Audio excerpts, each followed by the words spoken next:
ABC News correspondent Bob Woodruff was seriously injured by a roadside bomb 10 years ago while on assignment in Iraq. He spent 5 weeks in a coma, but he recovered and he returned to work just 13 months later. Wow, the experience inspired Bob and his lovely wife Lee to start the Bob Woodruff Foundation. It helps wounded service members, veterans, and their families. Since 2007, their annual benefit, Stand Up for Heroes, has raised more than $33 million.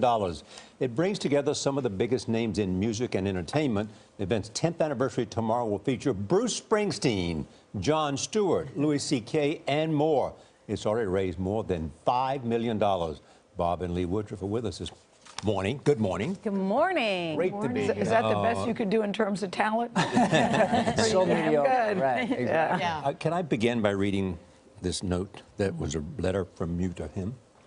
None of us can prevent the bad things from happening, but the key is how we respond. So I want to thank you 10 years out from the worst day of our lives for taking something awful and building something to do good. Looking back, could you ever believe it would be what it has been? I don't think so. I mean, it's been 10 years, and after this event, we will have raised $40 million and given that back to the landscape of veterans communities. I thought it was going to be small. We thought it was going to be small, not going to be this big. We didn't be, it'd be probably after this year about $40 million raised. 2.5 veterans and their family members have been helped, and 300 different programs. And also your recovery too. Well, that's true. That's true. I got my abilities back, and I have a wife that's still with me and didn't divorce me. So that's been amazingly successful. Well, we're big fans of Lee as well. Very much so. Thank you, Nora. Bob, I think one of the things that both of you have done is because you were cared for at Walter Reed, and you were embedded with U.S. troops, and you decided to take this and give back to them. Explain why you feel perhaps a debt of gratitude to the military.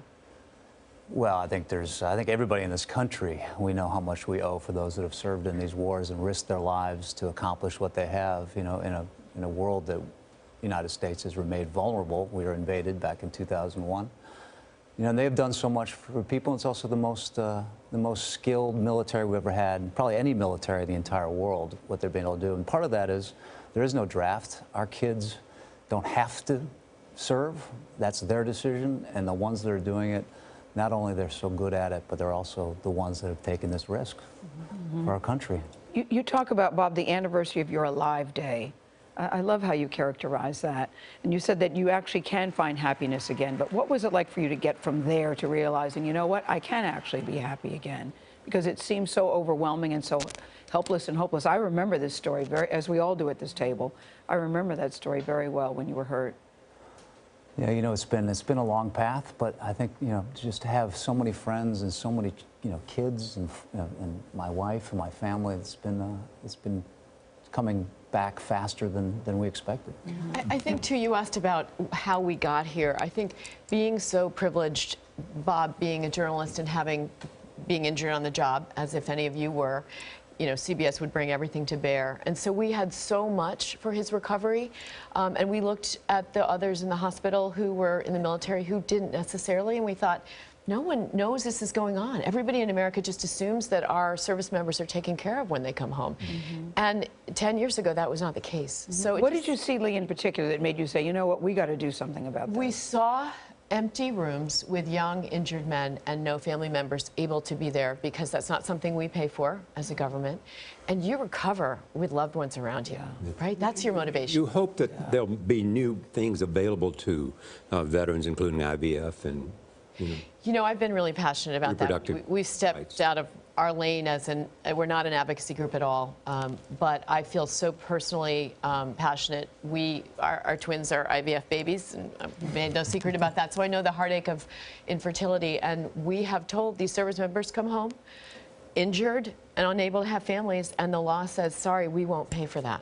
And if you're active duty, insurance covers it, and that was just wrong. I think one of the great things about the foundation, too, you focused on care for wounded warriors, but you haven't left out the caregivers, which are usually the spouse, which also bear a heavy burden. I think there's a couple big things that don't get as much attention for what they've done. Absolutely, medically, the doctors, the nurses, the medics, the corpsmen, but then also, of course, absolutely, the caregivers, the spouses at home, whether it's a wife or a husband. Yeah. Anybody And that knows So Bruce- one of the things that you know about the foundation dinners too is they bring the caregivers in too, and you kind of you treat them, you give them a bit full spa day. We've got massage, we've got yoga, makeup, we've got Dior makeup, L'Oreal hair, outfits, jewelry. I mean, this was so personal to me. Right, you make them feel special. It's like a queen for a day moment. It's a queen for a day. And anybody who knows Bruce Springsteen and Jon Stewart certainly is not surprised that they're involved. But how did you get them involved, and what does their involvement mean to this They organization? moved to New Jersey. Exactly. It's just that's right, it's not far away.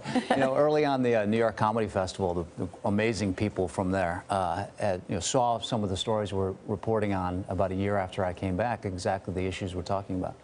And they looked at this and they're so moved by it and so upset by how the veterans being treated. They said, listen, we can have a little fundraising event. We can have amazing comedians. They'll donate their time to come here and do a little fundraiser. Next thing you know, Springsteen wants to come in and do the same thing. And he's Yeah, been but I to have a every funny single story concert. about this that I have to interject. Coma, 5 weeks, playing Bruce Springsteen music, and when he wakes up, so I tell him in his coma, honey, so Bruce wrote him a letter. Bruce was a fan. He was a fan of Bruce's. Bruce said, I'll come backstage when you wake up. So I lied a little. I said, Bruce says he'll come down here and play for you. He wakes up from his coma and says, I need one of those nanaires, because he didn't know guitar. I said, why? You've never played guitar. He said, because I have to be ready when the boss guy comes. Yeah, Bruce is under pressure. He heard that. It was the only thing he remembered in his coma. So we told Bruce that story. 10 years later, he's He's clearly a fan. Yeah. Yes. Yeah, that's Yeah. great. Be careful what you Congratulations. say in a coma, Nora. That's my lesson. I know. about Well, that. 10 years and going strong doing Yeah. this. Congratulations night, to you both gotta of come. you. Empire State Building being lit Congrats. tomorrow night on stage. Right. Yeah, first time Very ever. good. Congratulations, Woodruffs. Thanks, Yeah. guys. Nicely done. Thanks, Gail. Thanks for all of your support, too. Absolutely. Thanks, Charlie. Glad to do that. Thanks, Nora. You can get more information on the Bob Woodruff Foundation and Stand Up for Heroes by visiting our website, cbsthismorning.com.